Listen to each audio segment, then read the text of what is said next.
program has been everything and more that I've expected. It's just an amazing experience. Every day was a new adventure. I see their faces light up. I see the excitement. I see them learning. President Dwight Eisenhower had a dream a half-century ago. Representing my country was amazing. President Eisenhower believed that people, especially young people, could unite the world in peace and understanding. They're going to make friends, and they may have lifelong friends out of this. Ever since, people just like you have answered this calling. I think the name of the organization, People to People Student Ambassador, I think it sums it up beautifully. Congratulations. You've become a member of an elite group of young Americans. A group known as People to People Student Ambassadors. All of you, in the truest sense of the word, are winners tonight because you have joined this People to People program and you are motivated by your interest in knowing the importance of being a citizen not only of this country, but of the world as well.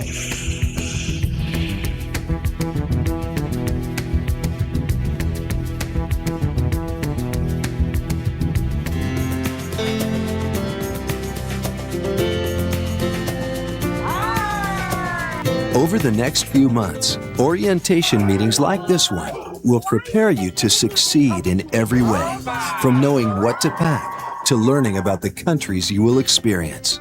It helps to orientate the kids to what they're going to be doing. Most students have never traveled outside of the United States, so they don't have an idea of what it's going to take for them to spend 3 weeks living out of a suitcase. We talk about the expectations. What is expected of a student ambassador? The meetings also help parents, especially of younger student ambassadors, by interacting with delegation leaders and other student ambassador families. And I thought I would never let my 6th grader travel across the ocean. And I just cannot say enough about this program. The orientation meetings are fun. They are extremely important. They really set the stage for what is about to take place in the summer. At the meetings, you quickly learn about a treasure trove of useful tips, advice, and information at your disposal. And delegation leaders want to answer any question or concern. Safety is a big concern. At the meetings, they put our mind at ease. I was very impressed with the way they handled things. I felt very comfortable sending my daughter with them. Student ambassadors carry on a proud and patriotic tradition. Those who have gone before you have set a standard of excellence that will guide you. The People to People program is extremely well organized, down to the last detail. There is always someone available to help the students out, to help the parents out, to help the leaders out.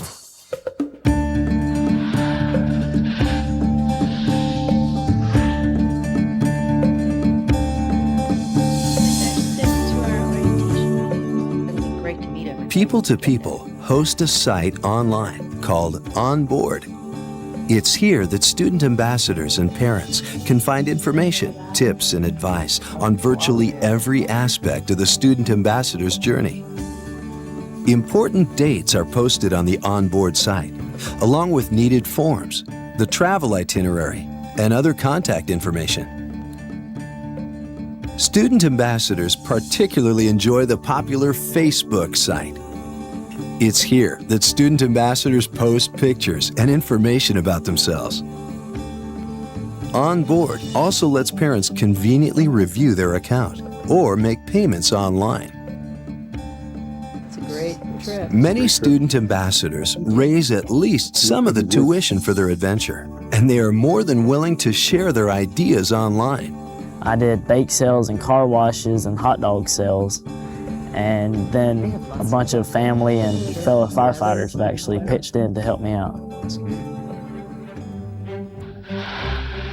All the advanced preparation has one goal, the best possible experience.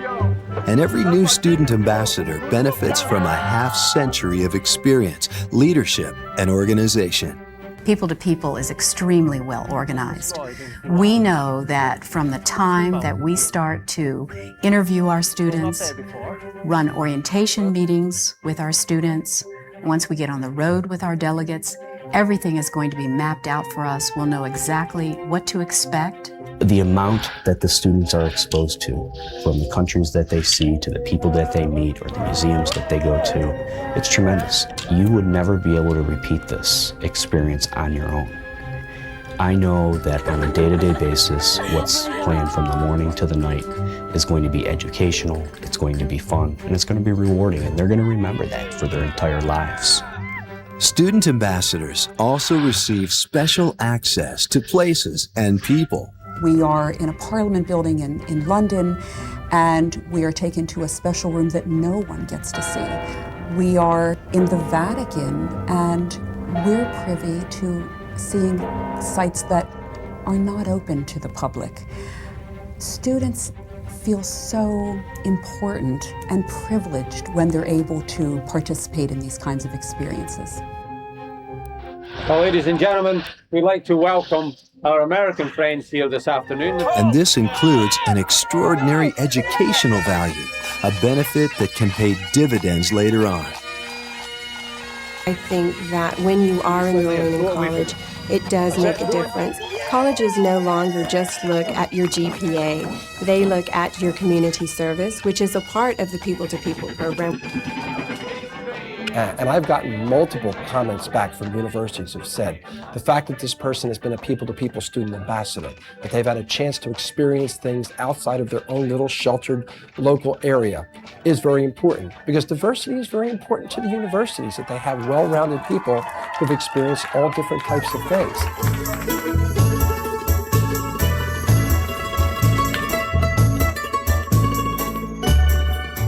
Student ambassadors see history where it was made. The educational experience is so rewarding that many institutions offer academic credit for being a student ambassador. I think any time that you're able to go to another location, another country, and study the people and the culture and the government and everything else about the country, it is so much more significant than learning those things in a classroom. To be able to travel and experience things is way above and beyond.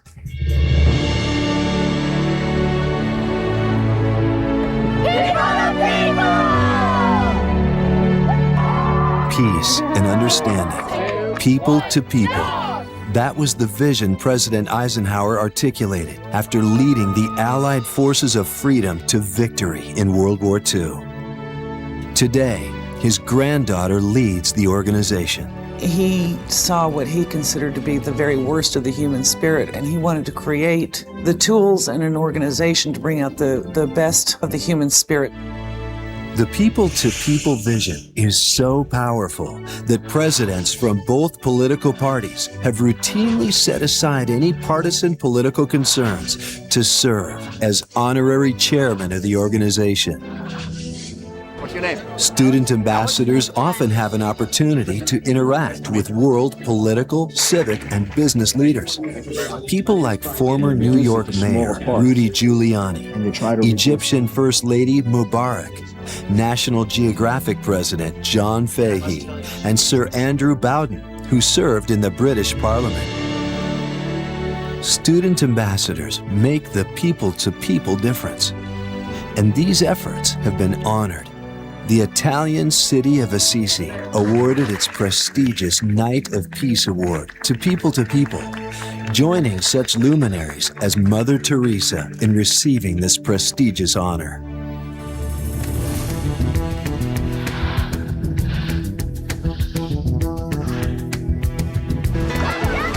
Little did any of us know that by opening that first people-to-people envelope, we would also be opening our lives to the unity and the diversity shared by cultures across the globe.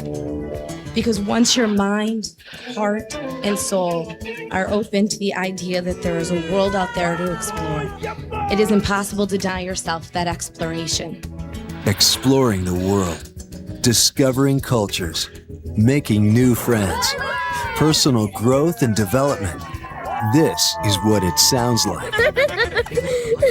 Think of it as a life-changing opportunity 50 years in the making. It was really cool. I don't think there was any part that I would change at all. It was amazing. They gain a global perspective. They gain a collection of friends around the world. The growth that I see in these students and that the parents see in these students is just phenomenal. Student ambassadors prove that one person can make a difference. It's not just another country now. It's on a more personal basis. You see the people. If I had to rate it, I would give it like a 2 thumbs up, like a 5-star New York Times rating. Definitely a 10. Leave your mark on the 21st century by helping the world gain peace and understanding, people to people.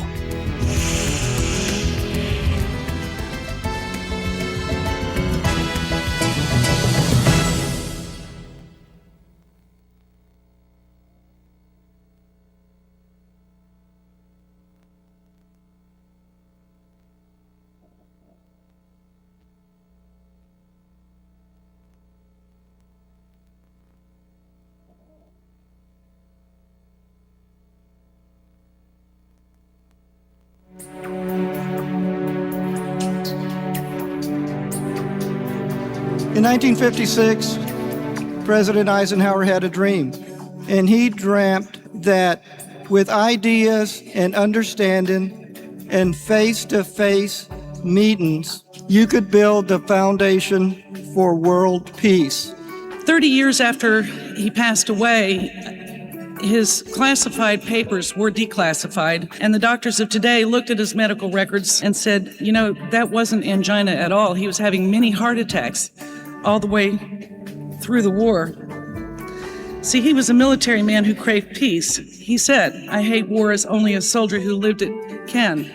I believe that the war sincerely broke his heart. We were led by great men, including the great man who founded this program, General Dwight David Eisenhower, a military man to the core of his soul who never stopped talking about peace. What if the power of the world's citizens, almost 3 billion at that time, could be harnessed for peace? What if peace were up to citizens of the world? According to Ike, the people want peace so badly, the governments will just have to get out of the way. He said every gun that is made, every warship launched, every rocket fired, signifies in the final sense a theft from those that hunger and are not fed, from those that are cold and are not clothed. This world in arms isn't spending money alone. It's spending the sweat of its laborers, the genius of its scientists, and the dreams of its children. To all of you, in the truest sense of the word, are winners tonight, not just on this occasion, but in your lives, because you have joined this People to People program and you are motivated by your interest in knowing the importance of being a citizen not only of this country, but of the world as well. And some of our challenges today are rooted in the growing influence of economic factors and religion. And a big portion of our economy is obviously built on commercial activity, often represented by the Fortune 500. I'm certain many of you are familiar with the Fortune 500, the listing of the 500 largest companies in the world. For 37 of the last 50 years, GM, General Motors, has been the largest company in the world. Now GM's not even the largest car company. That title belongs to Toyota, a Japanese company. And these economic shifts are leading to new international tensions. A year before the war in Iraq began, I made one of several visits to Iraq, and I was at a university outside of Baghdad called Mustanzariya. It was a place where the middle class and upper middle class Iraqi students went. 1,000 of them were enrolled in English language classes. I asked to spend some time with them. They were eager to show off their very considerable English language skills, but mostly they were eager to know about America. They wanted to know about Mariah Carey. They wanted to know about Jay-Z and P. Diddy. And they asked about John Denver and other artists as well and American films. But at the end of the conversation, I said, what are you going to do now that you're graduating? And to a man, each of the males in the class said, we are going to join jihad and fight against the United States. It was an irrational conclusion to the conversation that we had, so I said to them, But we've had a wonderful conversation here about how much you love about America. If you join jihad, you're fighting against me as well. And they said, no, it's not about you. It's about the government of the United States. And I said, but I am part of the government of the United States because it is we, the people of the United States. They were representative of an Islamic rage that cannot be solved militarily alone. Those of you who are deeply involved in the people-to-people program know the critical importance of going face-to-face and joining arm in arm with people around the world to make them better understand who we are, and so we better understand who they are. While we're gathered here tonight, we would like to take some time to honor some of our guests that have embodied People-to-People's mission. Mr. Pena. In the year 2000, I led that first delegation of lawyers from Texas, and we went to China. In the 6 years since, it has been a true honor to watch People-to-People's legal program grow. And I'm happy to report that it is almost, if not a household word, among the leading lawyers in this country today. It is a real plum to receive an invitation to go abroad on one of these people-to-people programs. We are pleased to present the Eisenhower Achievement Award to Myra Holt. But tonight is about me. And it's about you. And it's about President Eisenhower's vision of fostering world peace through understanding. Because of this educational organization, I was fortunate enough in 1990 to stand next to an East German and help chisel out the Berlin Wall. What we have in common is the striking thing. It's not the differences, but it is what we have in common that is important. What we have found, whether we're in a developing country like Cambodia with 300 lawyers for millions of people, or China, or even Cuba with their repressive governments, what we have found is lawyers fighting for the rule of law. We have found lawyers fighting with the tools they have for their people and for justice. Tonight, we have a group of outstanding young students who we are passing the torch to. And one of the wonderful things about the People-to-People program is it's proof that our children are our hope. And they are not only our hope, but they're rising to the occasion. We are pleased to present the Eisenhower Award to a group of fine young leaders for their winning action plan. Now, I know we are all looking forward to a healthy future, and through the United States State Department and People-to-People International, we can make this possible. Those of you who are young people here tonight have so many choices and so many opportunities. You've won what I call the lottery of life. You're an American citizen. We all now live in a world of personal computers and search engines, email and networks, capacity and storage, research and retrieval, entertainment and commerce, chat rooms and websites, iPods, MySpace, and Facebook. Is there a person in this room who does not have a cell phone that takes a picture, remembers your taste, indulges your whimsies, and plays your favorite tunes if necessary? So for you young people, be prepared for a world in which war is not a video game, K for combat, in which genocide and ancient hatreds are not eliminated with the delete button. You will not find the answer to global poverty or global illness in tools or help on your message bar. You cannot fix the environment by hitting the insert heading on the toolbar. You cannot take your place in the long line of those who went before you simply by sitting at a keyboard in front of a screen. So a primary challenge of our time, each and every one of us, whatever generation we represent, is to bank those fires of hostility burning out of control, to neutralize the hatred, to expedite not just global competition economically and politically, but also global understanding. To do so requires more than imagination or a fresh political strategy. It requires a personal commitment. I salute you as well for exercising your convictions not just at the keyboard, but in programs like People to People. Let's make sure that this 50-year mark is a milestone for our shared experiences and not a finish line. For there'll be no finish line. There'll be no chance to be done in the work that we're doing for global peace. Instead, there'll always be one more heart to win over, one more soul to convince, one more people-to-people contact to establish. In today's world of cynicism, People to People stands as a candle in the darkness. That our young people are our hope, that they understand and embrace this mission, and that because of the people involved, not only here but worldwide, that over the next 50 years, our world will not only heal, but it'll be better than any of us could dream or comprehend of right now.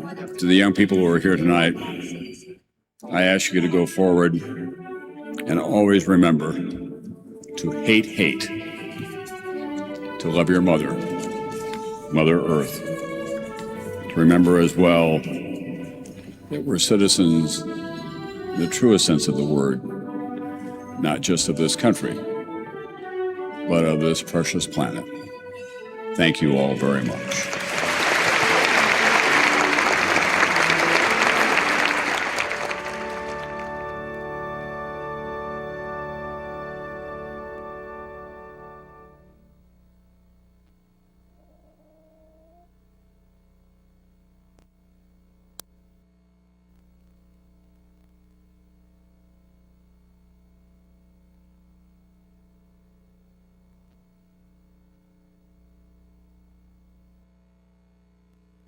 The following program is about choices and consequences. It's intended to be the starting point for an interactive discussion between students, parents, and leaders.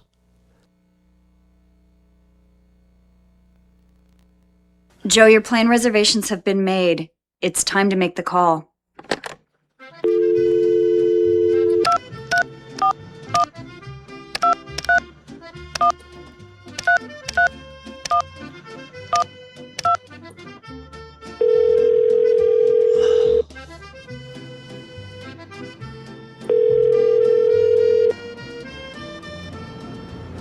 Hey, Mom. Oh, good, great, yes. You? Uh-huh. Oh, Paris has been great. It's been a real eye-opener, Mom. I mean, I'm meeting new people, and I'm just trying to take in everything that their culture has to offer. Hey, look, Mom, is Dad there? No, don't put him on speakerphone. Hey, Dad. Oh yeah, Slugger's doing fine.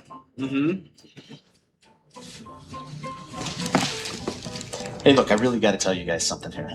What? Oh, yeah, definitely. I've been taking in all the sights. So much, in fact, Dad, that I've been doing a little sightseeing on my own. Right. Stay low. You know what really surprised me about Paris? No, the nightlife. Oh, tomorrow? Delegation leaders are taking everybody out on a tour of the Eiffel Tower and the Louvre. Oh, no, I'm not going. Because I'm an overachiever. You see, I've gotten out and seen so much of Paris by myself that the delegation leaders got together and concluded that I don't need to take in any more culture. You know, don't want to get a cultural overload or anything. Hey, what are you guys doing tomorrow? Oh, no big reason or anything. I was just wondering if one of you two wanted to pick me up at the airport. Surprise! Dad can swear in French? that phone call was funny, but only if you're not the one making it. Can you imagine what it would feel like to have that conversation for real? Hi, I'm Cameron. And I'm Justin. Everyone here at People to People wants to make sure that your travel experience is a great one. And we put a lot of time and effort into making sure it's a safe one too. That's why we have rules. They're meant to keep you safe and to make sure the rest of the delegation has a good time. When a student doesn't follow the rules, it can have an impact on the rest of the delegation, and safety aside, that's not fair to them. This program is one of the ways we try to make sure everyone knows the rules, knows what's expected of them, and understands why. So please give this your full attention and talk about it at home with your family later on. This is the beginning of a real adventure for you. We want you to have a great time and to make sure you never have to make a phone call home like that one. We're going to spend a few minutes talking about some of the things you need to know in order to make your program a good one. We're going to cover some specific procedures we use to keep the delegation together, and we're going to cover some of the rules. Now, some of these are common sense. You're not going to be surprised to find out we don't want you to sneak out of your room at night or have alcohol or drugs, right? But it's important to us that you understand exactly how things work. Fortunately, we rarely send someone home early. We care about our delegates, and believe me, it's painful for us too when someone has to make that call for an early ride home from the airport. And beyond the fact that we really do care about your safety, it's a little less painful for us when we know there's no question we told you how choices and consequences work. And that's our starting point, choices and consequences.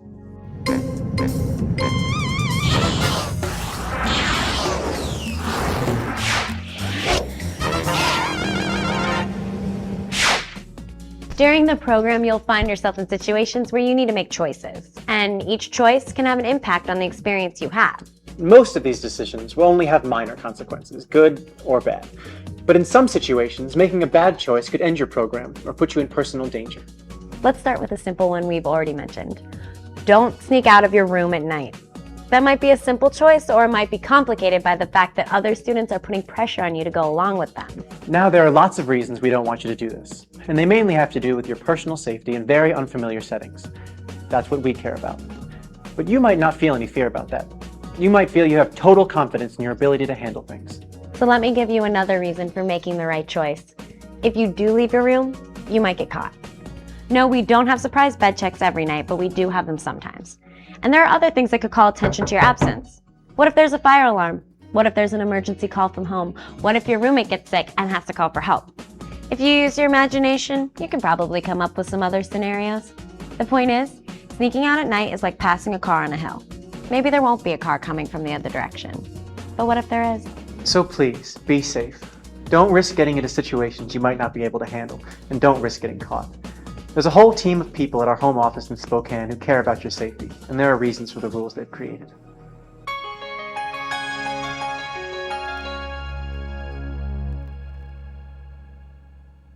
Unfortunately, we have to look at the safety of each individual and the safety of the group overall and put that ahead of the individual. And maybe there's different circumstances about why they broke a rule, but the reality is the rule's been broken and we have to look to the safety overall. We have to take action because you're not just setting a precedent for that person, you're setting the precedent for the entire group. Are you going to tolerate unsafe behavior? Are you going to tolerate people breaking the rules? And we've decided, we know we can't tolerate that.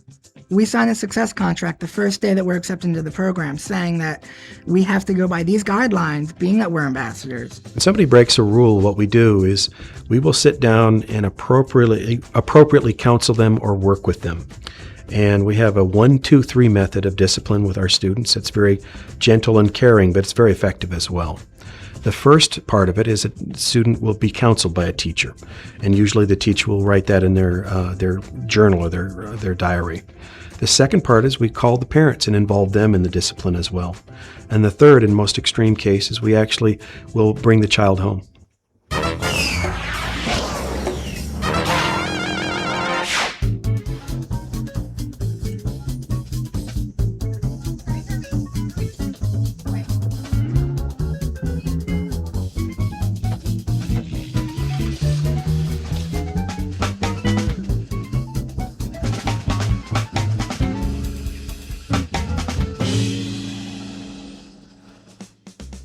It's hard to imagine that happening in real life. If you're traveling with your family, you don't have to make a special plan for making sure everyone's in the car when you leave. You probably don't even think about it. Jacob. Susan, And Emma.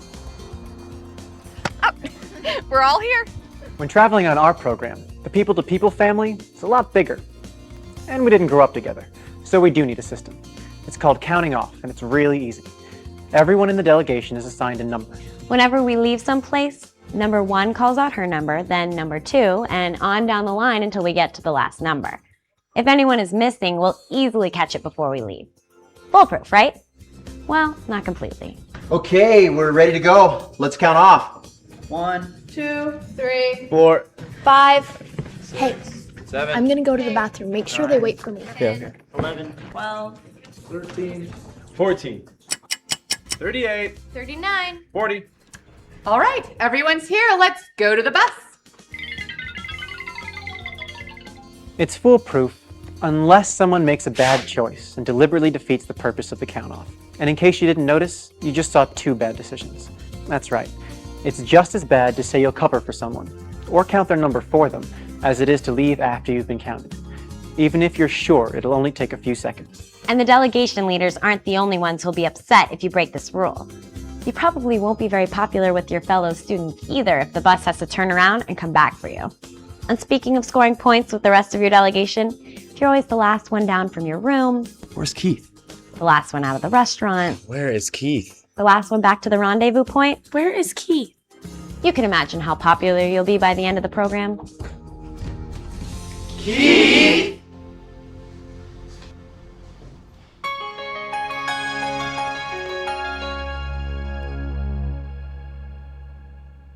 The most important thing in terms of a crisis response is understanding what is a crisis and reacting immediately.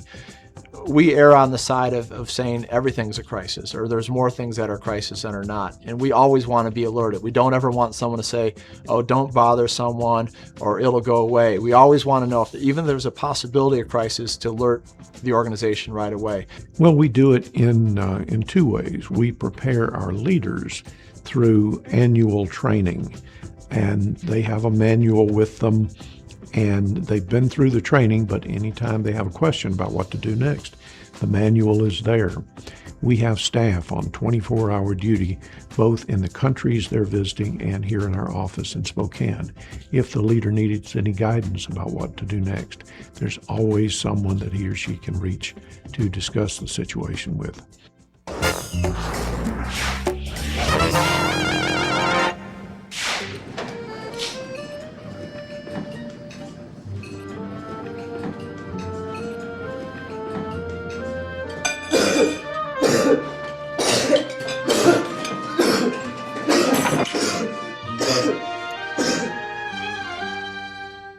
It's rare for something like that to happen, and chances are it won't. But any place where crowds of tourists gather, so do people who want to take advantage of them. There's no reason to worry, and you're not likely to have any problems if you just pay attention. There are a lot of different scams that have been practiced on tourists. Some have been around for a long time, like the person who takes your picture and then tries to intimidate you into paying an exorbitant price for it. But there are new scams all the time. So rather than run down a list, we want to tell you what they all have in common. Most scams are based on either intimidating you, like the photo one, or distracting you, so you're not paying attention to your valuables. You don't have to walk around in fear, because there's an easy way to protect yourself. Just pay attention. If something unusual happens near you, ask yourself why, and pay closer attention. One old trick is for someone to call, "Watch out for pickpockets," or someone might put up a sign saying, "Beware of pickpockets." And what's the first thing a lot of people would do in this situation? Right, check their valuables. And in doing this, they show anyone who's watching exactly where they carry their most valuable things. Clever, right? But now you know not to fall for it. When we talk about these things, it's important to remember we're not trying to scare you or make you think it's not safe to travel. It's just smart to be prepared and to pay attention wherever you are. These tips could help you as much in your home city as in a foreign country.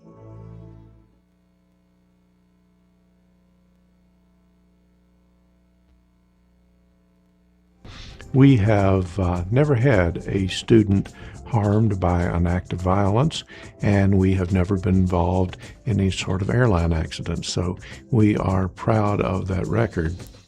And part of the reason is we know how to do this, because that 50 years of experience, as I say, we have Many people in our organization have been doing this for 20, 25 years, and every year we work to make the programs better and safer. It made me feel safe knowing that they were keeping apprised of everything that was going on in the regions that they were sending them to.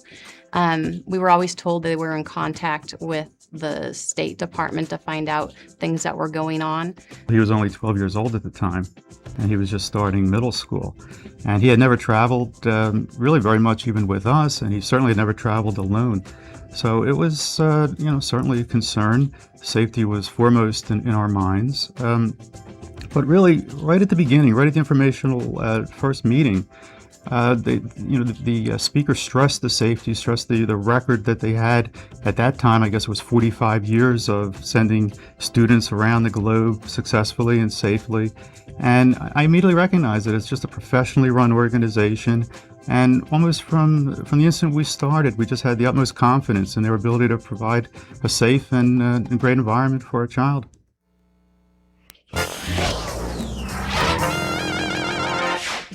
Welcome to what we call the no-brainer section of the video. We're going to cover some rules that probably shouldn't be surprises to you. If you signed up for this program expecting to have cocktail parties in your hotel room and go bar hopping at night, you're in with the wrong delegation. The no alcohol policy is one we take very, very seriously. Now it's true, some foreign countries have different laws and customs about alcohol.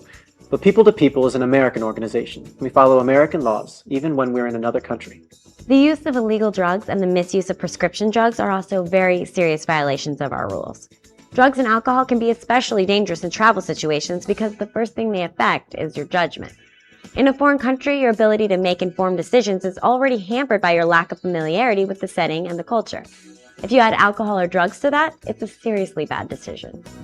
And if you're caught, the consequences of that bad decision will be obvious and harsh. And in the case of drugs, it might be the local authorities rather than People to People who are in charge of your fate. Please, take these rules seriously. We do. The last no-brainer rule seems so obvious, but can actually get you caught in some dangerous situations before you realize what's happened, and they take place on the balcony of your hotel room. You'd be amazed how easy it is to get locked outside without your key, and how easy it is to fall. It seems like such common sense, but people do get hurt when they just don't need to. Hey. Thank you. Hey, what are you guys doing? Eating? Well, can we have some? Sure. How do you stay safe and in the clear? It's a no-brainer. Never lean over, sit, or climb on balconies. Never climb or stand on balcony furniture. And make sure that all your balcony furniture is kept away from the wall and railing so you won't be tempted to climb them. And if someone is stranded, don't try to be a hero. Be smart and call for help. It really is a no-brainer.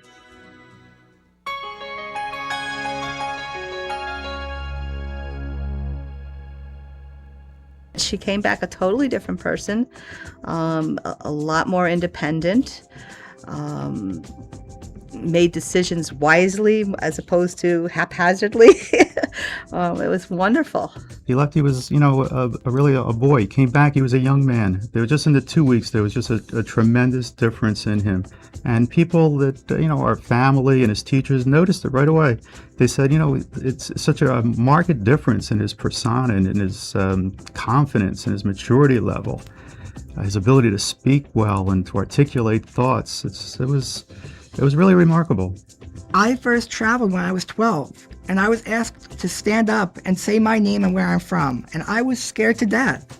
Now I speak at information meetings in front of hundreds of people. I will be going off to college next year, and I'm actually going to be majoring in international relations, which when I first started thinking about what I wanted to do, it was never originally my career choice at all, but going to so many places and seeing the way the world is, and I really just want to be able to make an impact on the world. I want to be able to change the world, make it better for everyone.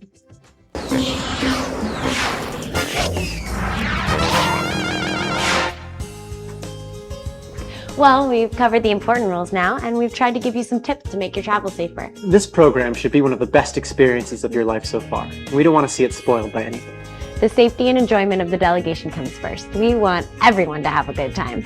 Remember that all of you are going to be presented with some decisions during your program. Those decisions are going to have an impact on your experience.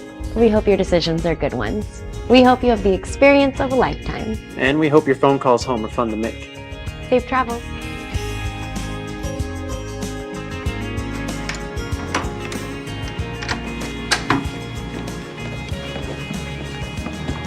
Dude.